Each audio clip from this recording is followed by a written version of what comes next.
Okay, class. Well, it is a new week, of course, and we have a lot to get going on this week. But it's mostly about universal design for learning. Let's take a look at it here. So, universal design for learning is this idea of providing multiple means of allowing students to engage in the learning that you have. And there's good research behind this approach that universal design for learning helps students to learn better. And it helps more of a variety of students to be able to be successful. Anyway, so we have the activities for this week. You're going to be doing some readings from Chapter 7, looking at Universal Design for Learning and what that's all about through readings. You'll first look at universal design itself. And universal design is not really an educational concept. It's more of an accessibility concept. It's about how people with disabilities can be benefited by the right type of design.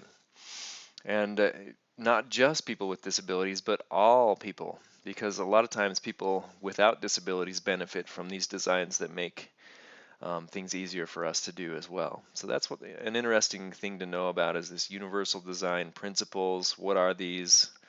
And then you'll have a video on universal design for learning as it brings it more specific to the educational area, and I'd say much more in depth. We do have a tech talk on Flipgrid today, or this week, and that was provided nicely. I think it's a great tool for you to learn, but it's provided by Alicia as we learn about Flipgrid. And then also a topic for discussion this week is about how curricula instead of learners are disabled. So they make the supposition or the statement that curricula are disabled in who they can teach, what they can teach, and how they can teach.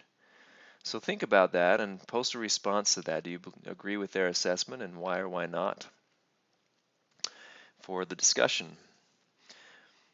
Now, as we think about universal design for learning, it's important to think about how we reach multiple learners, and that's what this really is all about. It's providing multiple means of representation, meaning that you provide multiple ways that learners can learn from you or learn the content in different mediums in different ways.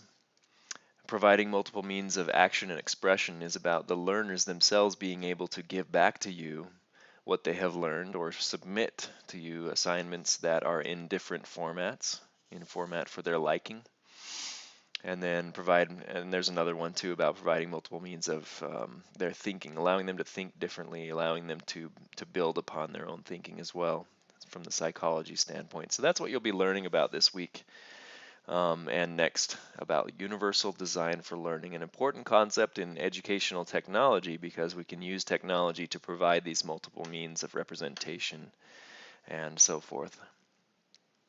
And I think I've been able to grade all of your makerspace, constructive makerspace information sheets. Don't forget though that that's only half of the assignment. So by May 4th, I believe, is when you'll need to have completed some kind of a makerspace experience. You'll need to have been involved in that. And I've talked in earlier videos about how you have alternatives for doing this if you don't have a group of students at your disposal.